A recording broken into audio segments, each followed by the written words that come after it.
Hello everyone, welcome to my channel. तो भाई अब हम बात करते हैं हमारी नेक्स्ट डिजीज की, जो कि हमारी ली गई है कम्युनिटी से। और कम्युनिटी के 9 लेसन के अंदर हमारी कम्युनिकेबल डिजीज है।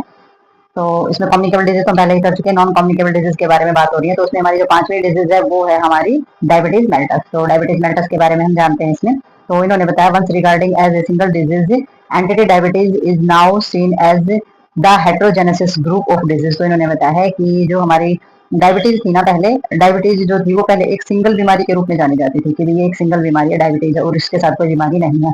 बट अब देखा जाता है कि भाई जो ये हेट्रोजेनेसिस जो ग्रुप डिजीज मानी जाती है, यानी कि एक अनुवांशिक बीमारियों का एक समूह माना जाता है, जिसमें क्या विशेषताएं होती है, ये बहुत ही मतलब कि बहुत ही लंबे समय से जो हाइपरग्लाइसीमिया यानी कि बहुत ही लंबे समय से चला आ रहा हमारा ब्लड के अंदर जो शुगर बढ़ जाती है उसको हाइपरग्लाइसीमिया बोला जाता है। तो इसका रिजल्ट क्या होता है, इसमें diversity of the etiology, environmental, genetic और एग्जैक्टली।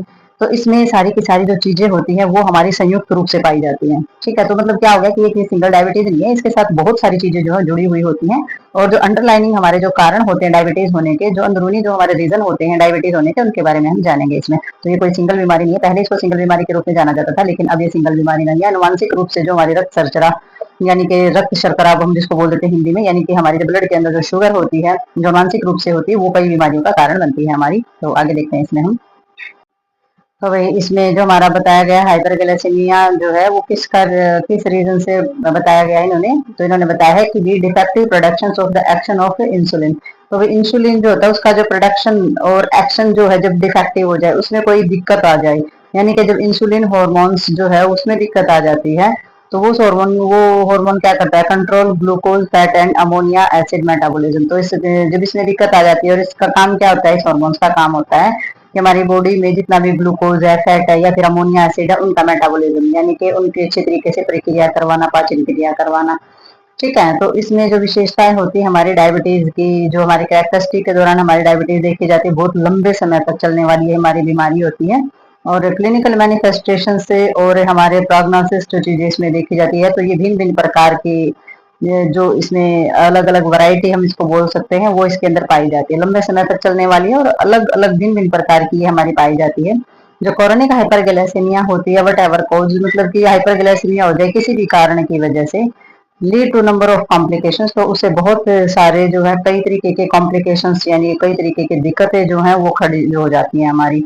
ठीक है, तो इसमें हाइपरग्लाइसेमिया की वजह से कोई भी कारण हो उसकी वजह से बहुत सारे कॉम्प्लिकेशंस हमारे हो जाते हैं, जैसे कि कार्डियोवास्कुलर यानी कि हार्ट के अंदर प्रॉब्लम हो जाती है, वेसल्स में, किडनी के अंदर समस्या उत्पन्न हो जाती है, न्यूरोलॉजिकल यानी कि नर्व सिस्टम के अंदर दिक्कत हो जाती है, ओकुलर आंखों में किसी प्रकार की समस्या हो जाती है, other such as of intercurrent infection. और इसमें बहुत जो दूसरे होने वाले जो इन्फेक्शन होते हैं वो भी हमारे इसके अंदर हो सकते हैं। ठीक है, तो नेक्स्ट देखते हैं इसके अंदर कि किन किन रीजन से ये होती है, इसके कोज के बारे में जानेंगे हम। तो अभी हम इसके अंदर अब देखेंगे एपिडेमियोलॉजिकल डिटरमिनेंट्स। तो सबसे पहले इसमें एजेंट के बारे में जानेंगे हम। एजेंट हमारा क्या होता है, इसमें अंडरलाइनिंग जो हमारे कोज दिए गए हैं डायबिटीज के, तो इंसुलिन डेफिशिएंसी दी गई है। ठीक है, तो इंसुलिन डेफिशिएंसी हमारे केस में हो जाती है एब्सेंट ऑफ द आईडीडीएम या फिर हमारा पैरेटल ऑफ द एनआईडीडीएम। यहाँ पर इसकी फुल फॉर्म देखना आपने, इंसुलिन डिपार्टमेंट डायबिटीज मेल्टस। ठीक है, तो इसमें नॉन इंसुलिन डिपार्टमेंट डायबिटीज मेल्टस ये इसकी फुल फॉर्म होती है। तो इसमें इसका होना और ना होना, ठीक है, तो ये हमारे इंसुलिन की जो डेफिशिएंसी की वजह से ये हमारा होता है। और इसमें वैरायटी मैकेनिज्म इनके होते हैं, यानी कि अलग अलग प्रकार की इसमें देखी जाती है वैरायटी। और जैसे पेनक्रियाटिक डिसऑर्डर, अगर पेनक्रियाज में किसी तरीके की दिक्कत है, सूजन है किसी तरीके की, और न्यूरोप्लास्टिक वगैरह यानी कि कैंसर वगैरह या किसी प्रकार का डिसऑर्डर है, या सिस्टिक फिब्रोसिस वगैरह घाटे वगैरह है, तो इसमें जो डिफेक्ट है वो हमारे क्या है, फॉर्मेशन ऑफ इंसुलिन। ठीक है, तो वो हमारे जब इंसुलिन की फॉर्मेशन होती है तो उसके अंदर डिफेक्ट आ जाते हैं इन सभी चीजों की वजह से।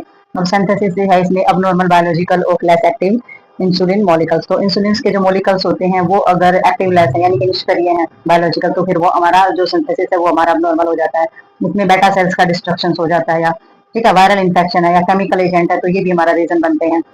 नेक्स्ट इसमें हमारा जो इंसुलिन की सेंसिटिविटी है वो कम हो जाती है, किस वजह से, due to decrease number of the adiposity और मोनोसाइटिस, जो इंसुलिन के जो रिसेप्टर होते हैं उनमें कमी हो जाने के कारण इंसुलिन की सेंसिटिविटी भी हमारी कम हो जाती है।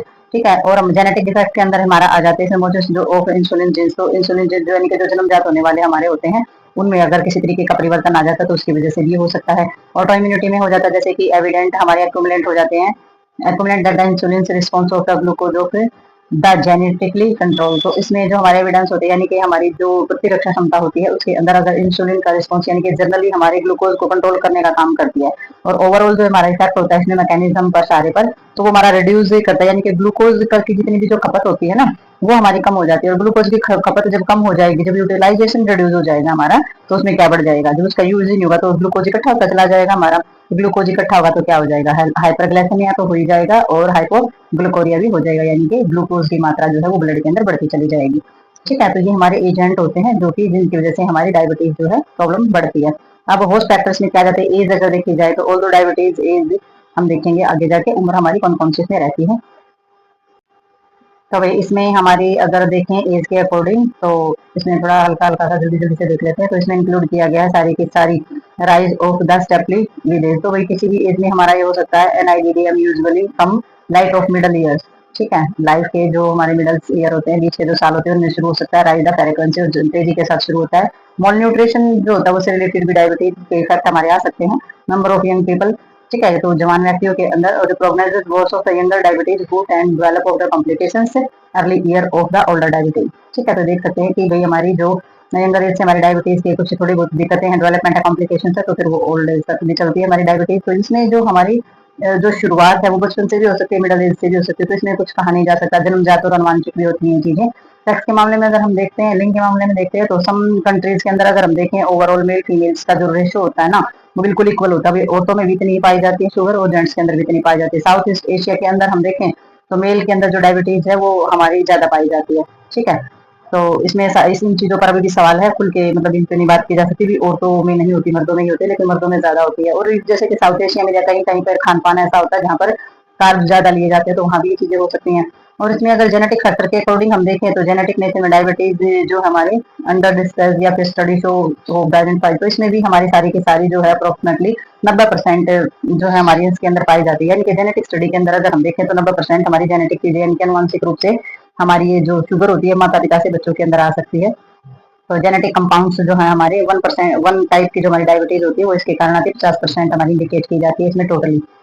ठीक है, तो मतलब कहने का ये है कि ये अनुवांशिक रूप से भी आती है। इम्यूनो मैकेनिज्म के अगर देखें हम, हमारी जो इम्यूनिटी जो होती है उसके अकॉर्डिंग अगर हम देखें एविडेंस इसमें, तो इसमें हमारी क्या हो जाती है, जो सेल मीडिएट जो सिस्टम होता है हार्मोनल एक्टिविटी के अगेंस्ट जो हमारे सेल्स होते हैं, पीपल अपेयर ऑफ डिफेक्टिव या इम्यूनोलॉजिकल मैकेनिज्म के दौरान, या फिर हमारे जितने भी मैकेनिज्म हमारी बॉडी के अंदर होते हैं इन्वायरमेंटल ट्रिगर के, मतलब कि कुछ सेल ऐसे देखे गए हैं जो हमारे इसी के खिलाफ अटैक करते हैं यानी कि ट्रिगर देते हैं।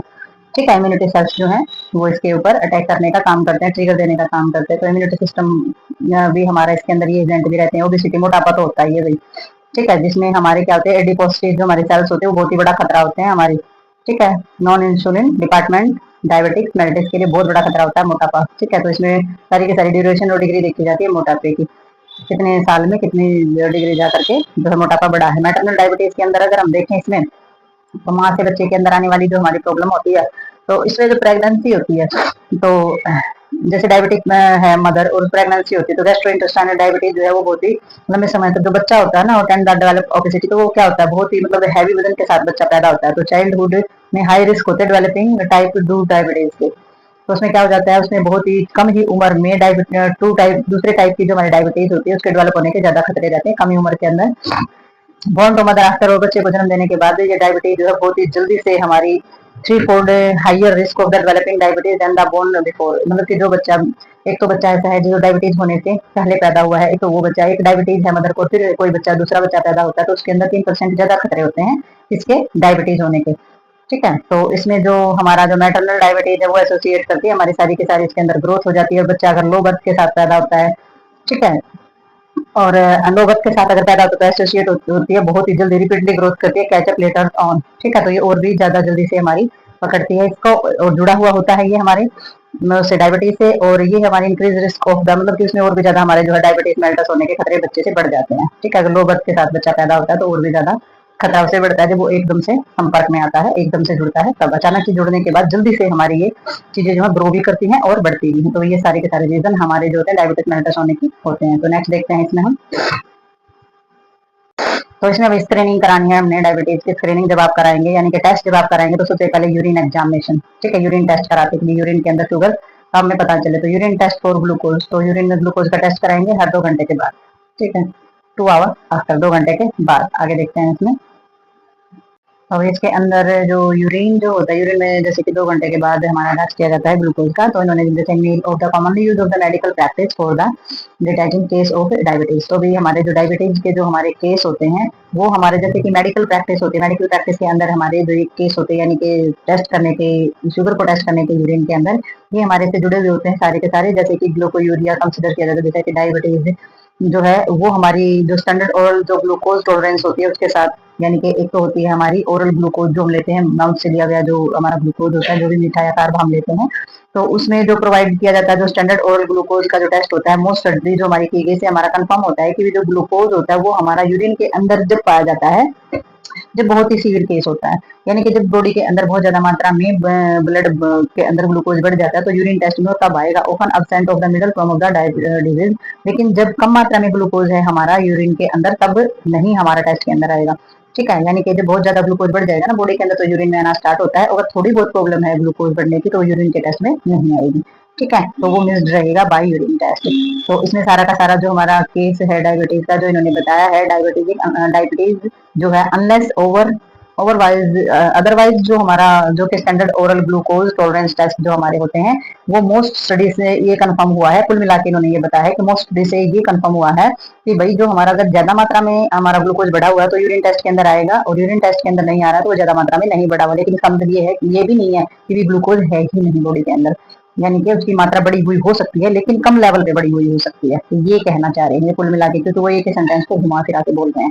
तो नेक्स्ट इन्होंने बताया है ब्लड शुगर टेस्टिंग। तो ब्लड शुगर टेस्टिंग इन्होंने बताया because of the independence of urine examination. तो भाई ये हमारा क्योंकि जब यूरिन एग्जामिनेशन से बात नहीं बनती है ना, तो स्टैंडर्ड जो हमारा ओरल ग्लूकोज टेस्ट जो होता है वो कराया जाता है। तो इसमें जो डायग्नोज होते हैं हमारे डायबिटीज के, तो स्क्रीनिंग प्रोग्राम जो होते हैं हमारे वो यूज किए जाते हैं ग्लूकोज को मेजरमेंट करने के लिए, जैसे कि फास्टिंग, खाना खाने से पहले का, खाना खाने के बाद का, या फिर रैंडम ब्लड सैंपल जो है वो लिए जाते हैं इसके अंदर। खाना खाने से पहले किया जाता है, खाना खाने से बाद में किया जाता है, किसी भी टाइम आप उसको चेक कर सकते हो। रैंडम तो उसमें सैंपल लिया जाता है ब्लड का और उससे हमारी शुगर की टेस्टिंग की जाती है, ठीक है। तो इसमें हमारा क्या हो जाता है फॉर एपिडेमियोलॉजी पर्पज क्या होता है इसमें कि भी 2 घंटे की जो हमारी वैल्यू होती है यानी कि 75 ग्राम अगर ओरल ग्लूकोज हम लेते हैं तो उसमें जो फास्टिंग वैल्यू जो होती है वो हमारी एक साथ आती है। तो फास्टिंग वैल्यू के साथ हमारा अकेले जो हमारा यूज किया जाता है 75 ग्राम ओरल ग्लूकोज, ठीक है। और जो हमारी जैसे कि इन्होंने बताया है automated biochemistry has now made the possible of the screening thousand of sample for glucose estimation that the criteria for the diagnose of diabetes propose by the WHO are giving table 2। तो मतलब कि table 2 में इन्होंने ये देखा होगा कि जैसे WHO ने ये WHO का जो पर्पज था डायबिटीज मेलिटस के डायग्नोज करने का, तो उस क्राइटेरिया के अनुसार इन्होंने मतलब कि बायोकेमिस्ट्री से इस तरीके की चीजें पॉसिबल कर दी हैं, स्क्रीनिंग इस तरीके से पॉसिबल कर दी है कि हजारों लोगों का सैंपल एक साथ लिया जा सकता है और शुगर को टेस्ट किया जा सकता है। तो WHO के द्वारा उस चीज को टेबल 2 में दिया गया है। तो वो टेबल देखो ना देखो लेकिन आपको पता चली गया है कि इसके द्वारा बायोकेमिस्ट्री के द्वारा हमारी ऐसी जो है इन्वेंशन किए गए हैं जिसकी वजह से हजारों टेस्ट जो है ग्लूकोज के वो एक साथ किए जा सकते हैं, ठीक है। तो नेक्स्ट देखते हैं इसमें हम। तो भाई इसमें हम देखेंगे इसमें जो प्रिवेंशन है यानी कि जो रोकथाम हमारी दी गई है, तो रोकथाम के 3 हमारे वो होते हैं जिनमें कि सभी के अंदर सभी डिजीज को रोकथाम के लिए हमारे 3 तरीके से हमारी जो है प्लान किए जाते हैं। जैसे स्ट्रेटजी बनाई जाती है, किसी भी तरीके की प्लान बनाए जाते हैं, तो प्राइमरी प्रिवेंशन होता है उसके अंदर, ठीक है। दूसरा हमारा पॉपुलेशन स्ट्रेटजी बनाई गई यानी कि प्राथमिक रोकथाम करेंगे, सबसे पहले जो हम उसको रोक सकते हैं, सबसे पहले न्यूट्रिशन, एक्सरसाइज और ये सारी चीजें इसके अंदर आ जाएंगी प्राइमरी प्रिवेंशन के अंदर। फिर पॉपुलेशन स्ट्रेटजी, फिर की जनता के हिसाब से उनकी प्रॉब्लम डायग्नोज एग्जामिनेशन करने के बाद जो प्लानिंग की जाती है वो, और फिर जो हमारे हाई रिस्क स्ट्रेटजी बनाई जाती है यानी कि जो खतरे की चीजें होती है कि ये आपको प्रॉब्लम है ऑलरेडी पहले से ही शुगर प्रॉब्लम है, मेलिटस है आपको, और उसके बाद जो चीजें खतरा उत्पन्न कर सकती है या फिर खतरा बहुत ज्यादा हो रखा है तो उनके बारे में प्लान करना। तो ये तीनों प्लान के अनुसार ही इसकी रोकथाम और प्रिवेंशन जो संभव होते हैं और इसी से प्रिवेंशन ऑफ केयर हमारी दी जाती है, ठीक है। तो ये सभी के अंदर होते हैं, इसको आप डिफाइन कर सकते हैं क्योंकि ये जो केयर है और ये जो प्रिवेंशन है ये बहुत पहले भी दी जा चुकी है। तो ये डिजीज यहीं पर होती है कंप्लीट। मिलते हैं नेक्स्ट डिजीज और नेक्स्ट टॉपिक के साथ, तब तक के लिए बाय। और इसमें जो रिटर्न वर्क करना है वो यहीं तक करना है, बस 3 टाइप लिख सकते हैं आप इसमें।